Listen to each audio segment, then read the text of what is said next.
الدنيا باردة ضباب وانا لازم واجب على طريق بصرة كوت.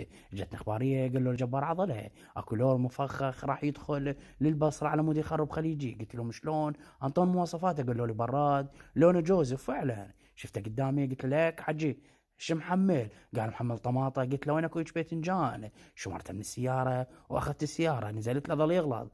ضربته طلقتين بزرف خاصرته. المهم اخذت البراد وانطلقت بيه. قلت له روح ينفجر. المهم ما اقول لك ولا تقول لي اريد تنزل من البراد. وبالاخير كان ادوس هاي الدقمه ومثل ما تشوفون خليت له سي 4 حتى افجر وخلص الناس. وفعلا مثل ما تشوفون خليت له سي 4 وترسته تي ان تي على الغاز مالته لان حتى التايرات مالته مبنشره. خليت له هنا. والمهم صعدت بيه لان ما ادوس غير بالغلط تفجر وانا بنصها. المهم راح الضحيه في احلى شيء لما توقف الظهر دوريه وحدك وتحب تضبط، خاصه اذا ما كان ضابط يمك تحب تضبط على الناس. وقفت هذا بالسياره شفته من اهل المنصور قلت له لك كيكيش عندك هنا اطلع حبيبي. وقفت السياره الثانيه شفت اثنين حتى ترقمهن بس للاسف طلعن ثقال وطلعن قبال.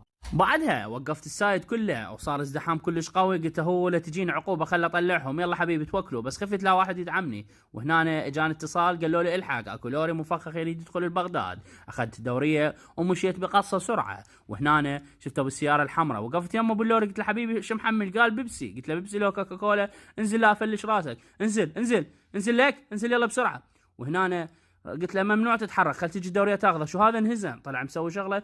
قلت له شو دبلع؟ وقعته بالبستان وموته. وهنا جت المرحله الاصعب وهي انه الناس قامت تتفزع وتخبلوا كلها. راد يدعمني هذا بالخباطه قلت له فوتوا لك لا تنفجر. صعدت بالدوريه وقلت لهم دير بالكم عليها.